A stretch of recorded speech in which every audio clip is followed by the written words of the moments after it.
Hello friends, my name is AJ and welcome to the first video of Carolina Analytics and Data Science's Introduction to Python for Data Science series. In this video, I'm going to be showing you how to install all the necessary things on your computer so that we can actually code in Python in the next few videos. Just like you would make a text document with Word or a slideshow with PowerPoint, we're going to be installing a specific program or set of tools for us to write our Python code for data science.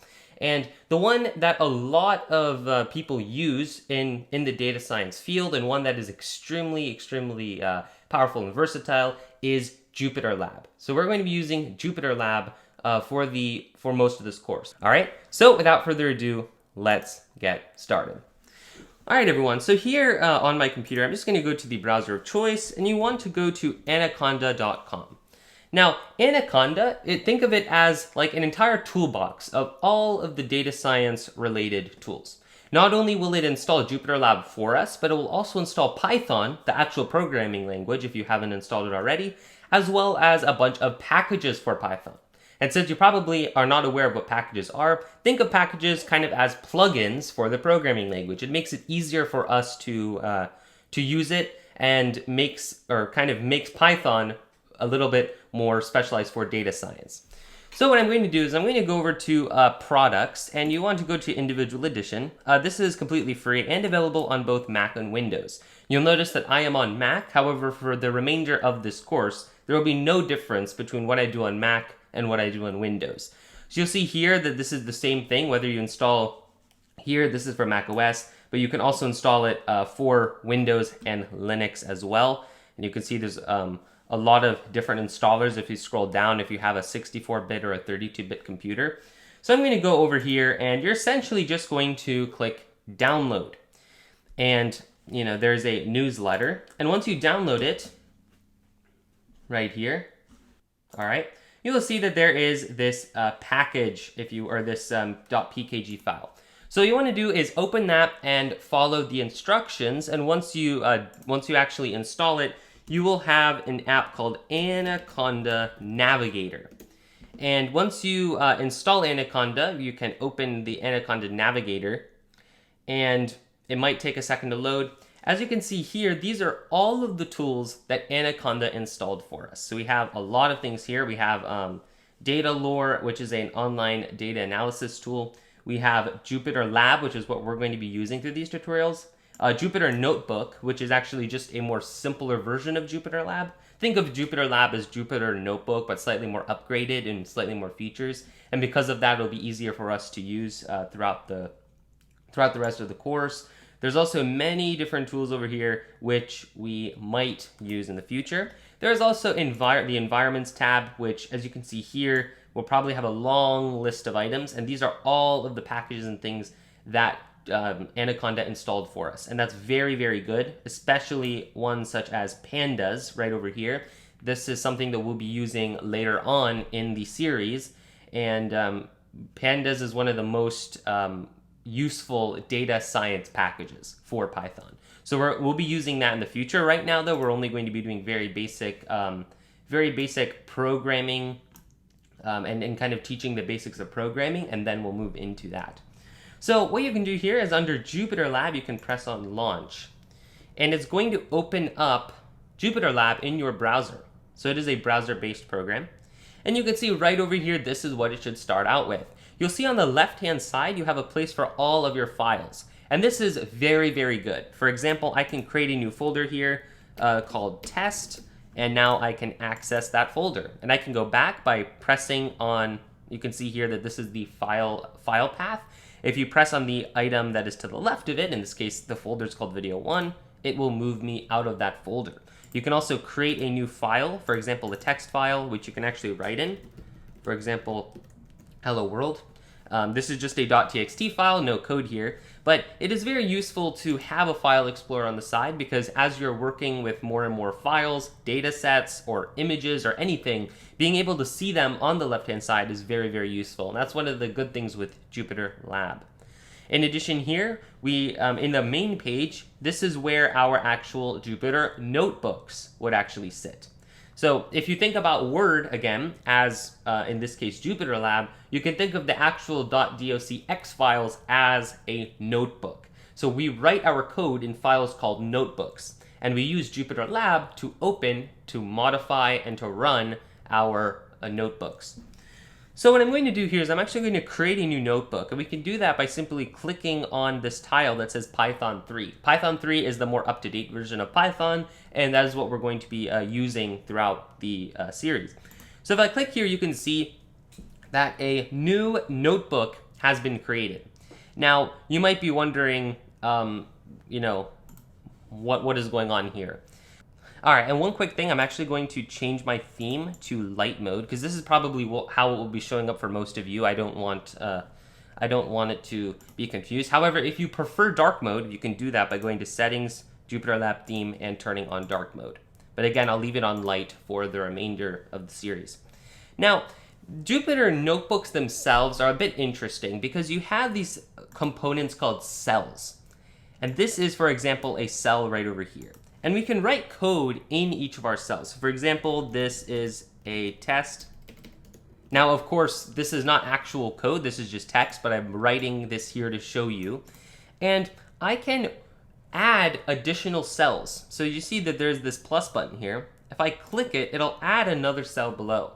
And this is something really, really useful with Jupyter notebooks. Because our code can be separated in these different cells, we can actually choose to run certain cells only. So when we're actually running our code, we can say that, okay, we only want to run this cell only, or the code in this cell specifically. You can also rearrange cells to your liking. And these are all very, very useful tools for data science, which we will be showing later on. Now, also, in addition, if I actually type code that works, for example, I will type in something, print hello world. Now, of course, you do not have to know what this is. I will be going over this in the next video, but I wanted to show this as a little bit of an example. So to actually run code, so once we write code, we need to actually run it. And to run it, there is this button that looks kind of like just a play button. If you press this, you can see that it runs our code. Now, what happens underneath our cell is what's called the output. So whenever we write our code, we might have some sort of output. It might be a number, it might be a list, it might even be an entire table. And whatever our code produces, it will show up beneath the cell right over here. Now you'll also notice to the left of the cell where you write your code, there are these brackets with a 1 in it. You can see that the cell down here has no number, the cell here has a number. And the reason why the number is there is it actually says the order in which the cells have been run. For example, if I run this cell, there is a 1 because it is the first cell that I run. If I go here and now run the second cell, well, in this case, there's no code in it actually. So I'm going to copy and paste this here and say another. And if I were to run this cell as well, you'll see that now there's a number 2. If I go back to the first cell and run it again, you'll see it's a number 3 because it's the third cell that I ran since the file was actually open.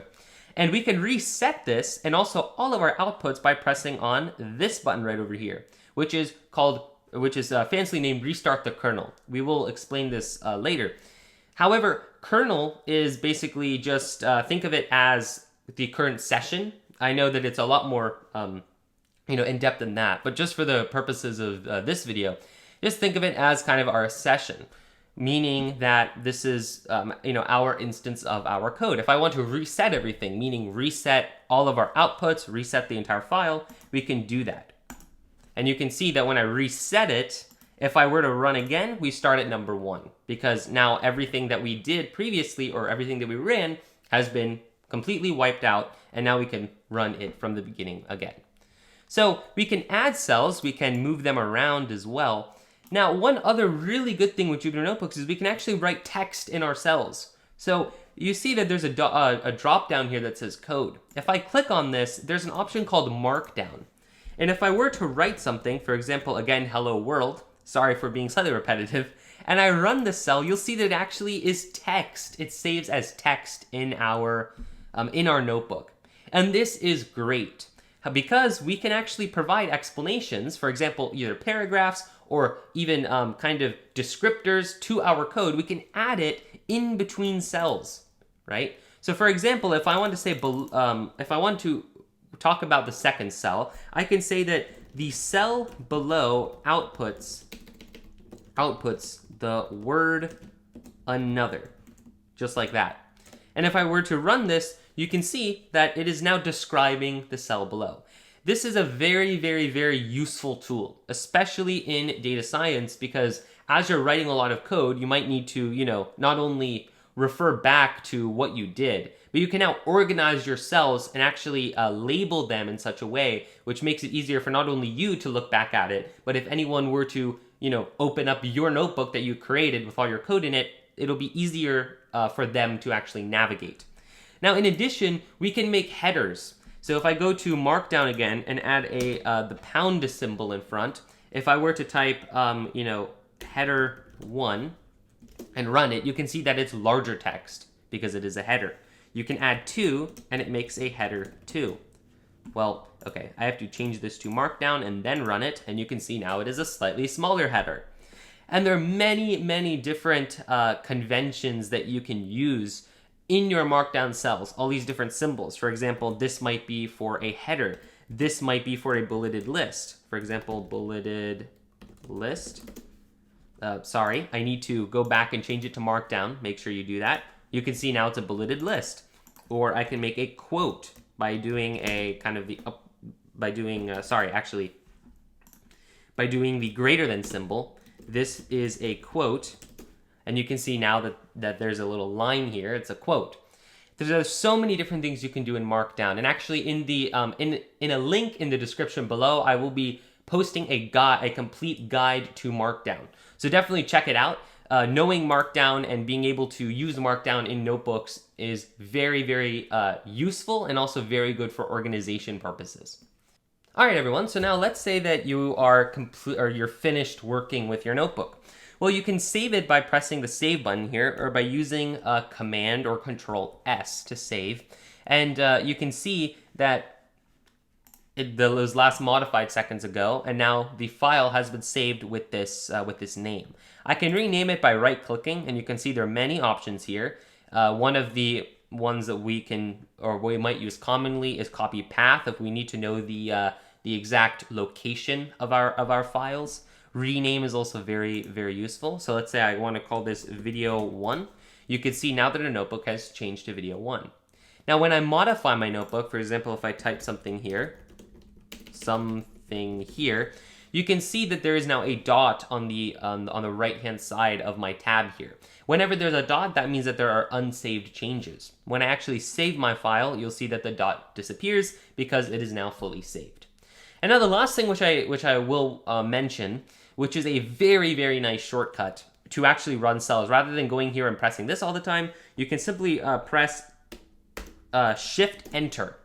And by pressing Shift-Enter, you can see that it runs the cell automatically. This is one of the shortcuts that's most commonly used in Jupyter because it allows us to run cells very quickly, and especially when we're trying to run many cells. For example, if I want to run both of these cells at once, I can simply click Shift-Enter, Shift-Enter, Shift-Enter, and it runs all 3 cells instantly, rather than having to go here, press this, and press this, and then press this again.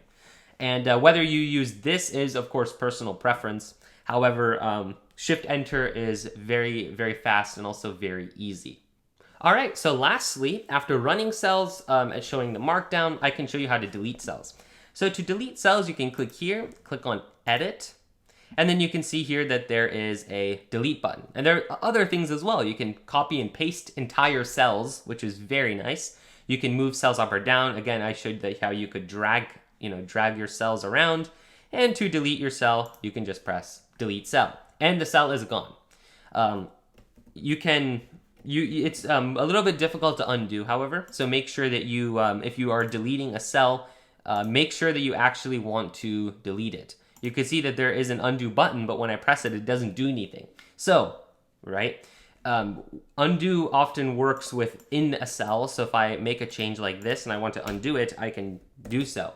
However, if I delete an entire cell, it might be gone forever. So make sure that when you are working with your cells and deleting them, that you are fully sure that you want the cell to be deleted. Remember, in the case with Jupyter, you can run cells that you want. So for example, if I have 3 cells right here, and I want to run this one, I'm going to copy and paste the same code block that we've been working with. If I want to run, I'll put this here. Let's say I think that the second cell I no longer want to run, I can simply skip over it by clicking here and then clicking here and running. Now, of course, when you are, cleaning up your notebook, you will not want to leave cells that are useless in there. But when you're actually, working with your data and actively writing your code, it might be a useful thing to keep in mind. All right, everyone, that wraps up all of the content for video 1. In the next video, we're actually going to be jumping in and working on some code, but it's very important to be able to navigate the tools that we're using before we actually dive in and do slightly more complicated things, such as actually coding. If you liked the video, feel free to like and subscribe for more content. In addition, make sure to follow CADS on social media, as well as join our Listerv if you haven't already for the most up-to-date information on organization events and workshops. See you all in the next one.